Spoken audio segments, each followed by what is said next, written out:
मेरी एक पीआईएल चल रही है भारत सुप्रीम कोर्ट में, माइनॉरिटी के ऊपर चल रही है।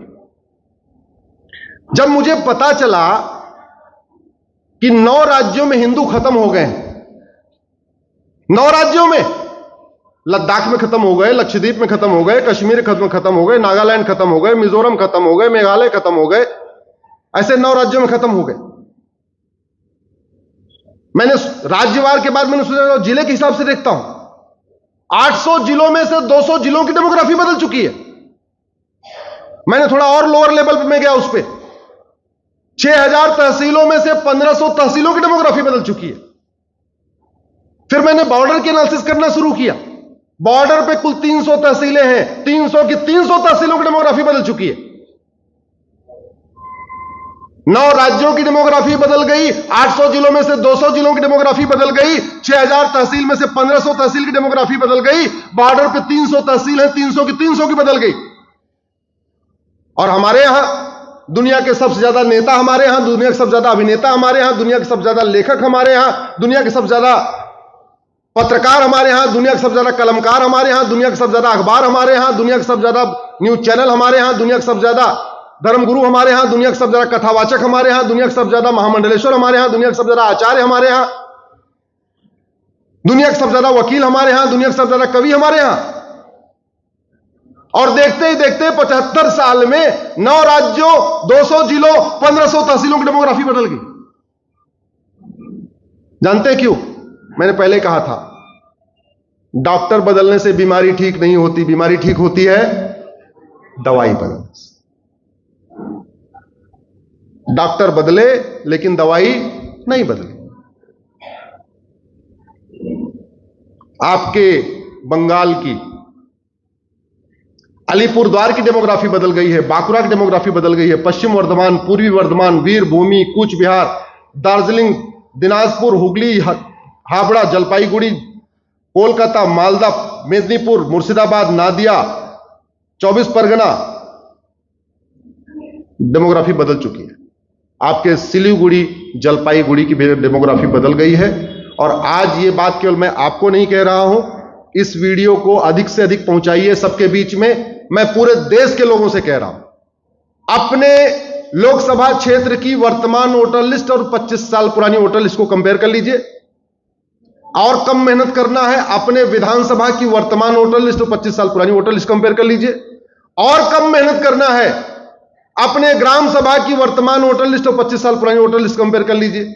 अपने वार्ड की, जहां पार्षद का चुनाव होता है, वर्तमान वोटर लिस्ट और 25 साल पुरानी वोटर लिस्ट कंपेयर कर लीजिए। बस करके देख लीजिए, फिर आपको पता चलेगा हम विकास कर रहे हैं या हम धीरे धीरे विनाश की तरफ जा रहे हैं। सठे साठ्यम समाचरित, ये भगवान श्री राम ने कहा था। भय बिन होय न प्रीत, भगवान कृष्ण ने कहा था। जिन राष्ट्रों ने भगवान राम और कृष्ण के सिद्धांत को अपनाया, कठोर कानून बनाया, जस्टिस विद इन ईयर लागू किया, कानून का खौफ पैदा किया, न वहां घुसपैठ है, न वहां धर्मांतरण है, न वहां जनसंख्या विस्फोट है, न वहां ड्रग स्मगलिंग है, कुछ भी नहीं। और भारत में 3 सबसे बड़ा खतरा है, घुसपैठ, धर्मांतरण, जनसंख्या विस्फोट, जिसके कारण हमारी डेमोग्राफी पूरी तरीके से बदल रही है। 90,000 बच्चे प्रतिदिन पैदा हो रहे हैं, 90,000। मेरी पीआईएल चल रही है सुप्रीम कोर्ट में पॉपुलेशन के ऊपर। मैं जितनी बातें कहता हूं, ये सब एफिडेविट पे सुप्रीम कोर्ट को देता हूं या हाई कोर्ट को देता हूं। मैं जितनी बातें कहता हूं, पहले मैं बाद में जनता के बीच में बाद में कहता हूं, पहले मैं हाई कोर्ट सुप्रीम कोर्ट में पीआईएल फाइल कर देता हूं, उसके बाद में कहता हूं। ये जितनी बातें कह रहा हूं सब एफिडेविट पे है, सब फैक्ट है। 90,000 बच्चे रोज पैदा हो रहे हैं। 90,000 का मतलब 3.25 करोड़ बच्चे साल में। ऑस्ट्रेलिया की जनसंख्या 2.5 करोड़ है, उसका क्षेत्रफल हमसे 2.5 गुना ज्यादा है। और भारत में हर साल कितने बच्चे पैदा हो रहे हैं? जोर से बोलिए जरा। 3.25 करोड़।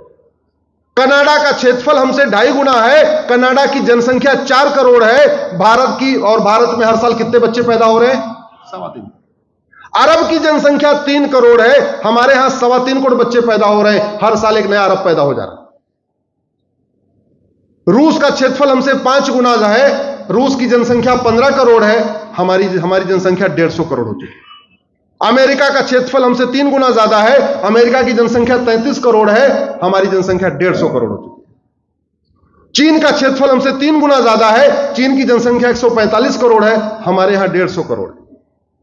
और चीन का 145 का मतलब 145 क्योंकि बच्चा पैदा होता है 24 घंटे के अंदर वो सरकारी रिकॉर्ड पे आ जाता है, क्योंकि चीन में 100% बच्चे हॉस्पिटल में पैदा होते हैं और ये हॉस्पिटल की ड्यूटी है कि 24 आवर के अंदर वो सरकार को नोटिफाई कर दे, उसका कोड जनरेट कर दे। हमारे यहां आधार बहुत बाद में बनता है। एक मेरी दूसरी पीआईएल है घुसपैठ के ऊपर। जब मैंने 2017 में पीआईएल फाइल किया था तब मैंने आंकड़े दिए थे, उस समय 5 करोड़ घुसपैठी आ चुके थे।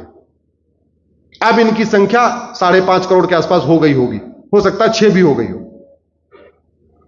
प्रतिदिन 10,000 हिंदुओं का धर्मांतरण हो रहा है। 90,000 बच्चे पैदा हो रहे हैं, उसमें से 50% हिंदू हैं। दूसरा, 10,000 हिंदुओं का प्रतिदिन कन्वर्जन हो रहा है और 5.5 करोड़ के आसपास घुसपैठी आ चुके हैं। इससे बड़ा खतरा न चीन है, न इससे बड़ा खतरा पाकिस्तान है। बम विस्फोट से ज्यादा खतरा जनसंख्या विस्फोट है और चीन और पाकिस्तान से बड़ा खतरा घुसपैठ और धर्मांतरण। और यह लाइलाज समस्या नहीं है। मैं आपसे पूछता हूं, आपको कानून का बहुत हो सकता है सबको कानून का ज्ञान ना हो, आप ये बताइए, ये घुसपैठ और धर्मांतरण हमारी राष्ट्र की सुरक्षा के लिए खतरा है कि नहीं? जोर से बोलिए जरा। घुसपैठ और धर्मांतरण राष्ट्र की सुरक्षा के लिए खतरा है कि नहीं? घुसपैठ और धर्मांतरण, जोर से हाथ उठा के बताइए, घुसपैठ और धर्मांतरण देश की एकता अखंडता के लिए खतरा है कि नहीं? घुसपैठ और धर्मांतरण प्लान्ड वे में हो रहा है कि नहीं? घुसपैठ और धर्मांतरण भारत पे ऊपर एक तरीके से कब्जा करने के लिए हो रहा है कि नहीं? जो राष्ट्र की सुरक्षा के लिए खतरा होता है उससे निपटने के लिए कानून है एनएसए, नेशनल सिक्योरिटी एक्ट। लेकिन न घुसपैठियों पे लगाया जाता है, न धर्मांतरण कराने वालों पे लगाया जाता है, न उनके मददगारों पे लगाया जाता है। जो देश की एकता अखंडता के लिए खतरा होता है उससे निपटने के लिए कानून है, उसको यूएपीए कहते हैं। जो अधिवक्ता बंधु बैठे होंगे उनको पता है। लेकिन आपके बंगाल में किसी घुसपैठिए पे एनएसए और यूएपीए लगा क्या आज तक? जोर से बताइए। घुसपैठ और धर्मांतरण वेजिंग वॉर है। अपने दिमाग से निकाल दीजिए कि मुगल यहां सत्ता के लिए आए थे। मुगल यहां केवल और केवल इस्लाम को फैलाने आए थे। और दूसरा सबसे बड़ा झूठ यह भी निकाल दीजिए कि अंग्रेज यहां सत्ता के लिए आए थे, ईस्ट इंडिया कंपनी व्यापार करने आई थी। ईस्ट इंडिया कंपनी अंग्रेजों के लिए रास्ता बनाने आई थी और अंग्रेज आए थे कन्वर्जन कराने। सत्ता के जरिए कन्वर्ट करना आसान होता है, इसलिए मुगलों को सत्ता चाहिए थी इस्लाम को फैलाने के लिए, अंग्रेजों को सत्ता चाहिए थी क्रिश्चियनिटी को फैलाने के लिए। और वेजिंग वॉर के लिए बाकायदा प्रोविजन है, पुराने वाले कानून में था, नए वाले कानून में भी है। घुसपैठ और धर्मांतरण ऑर्गेनाइज क्राइम है, संगठित अपराध है। कोई एक व्यक्ति नहीं करता, पूरा सिंडिकेट होता है। एक व्यक्ति बॉर्डर से घुसपैठियों को अंदर कराता है, अंदर आता है, एक व्यक्ति उसका आधार बनवाता है, दूसरा उसका राशन कार्ड बनवाता है, तीसरा उसका बर्थ सर्टिफिकेट बनवाता है, एक व्यक्ति उसका डोमिसाइल सर्टिफिकेट बनवाता है, एक आदमी उसका बैंक में खाता खुलवाता है। यह सारा पूरा प्लान्ड वे में होता है। और जो प्लान्ड क्राइम होता है इससे निपटने के लिए हर राज्य के पास अपना कानून है। आपके बंगाल सरकार के पास भी कानून है।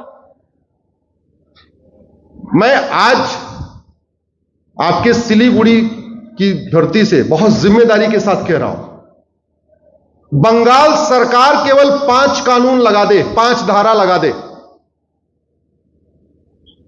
घुसपैठियों और उनके मददगारों के खिलाफ एनएसए, यूएपीए, वेजिंग वॉर, देशद्रोह और गैंगस्टर एक्ट लगा दे, 80% घुसपैठी अपने आप भाग जाएंगे। एनआरसी की जरूरत ही नहीं पड़ेगी, 80% अपने आप भाग जाएंगे। घुसपैठी आते कैसे? मैं जब 2017 में एक बार आया था असम के बॉर्डर पे भी गया था कि PIL करना था, तो मैंने कहा एक बार चल के जरा मौका है देख के आ जाऊं हो क्या रहा है। बॉर्डर पे 2000 रुपए दे के अंदर आते हैं, खुला रेट है 2000 रुपए। आपके बॉर्डर पे क्या रेट है मुझे नहीं पता, मैं बाकी बॉर्डर के बता रहा हूं। 2000 रुपए में घुसपैठी अंदर आ जाते हैं। गाय को बाहर करने का 500 रुपए रेट है, घुसपैठिए का अंदर लेने का 2000 रुपए रेट। और बॉर्डर पे ड्यूटी लेने के लिए बाकायदा मंत्रियों की सिफारिश चलती है।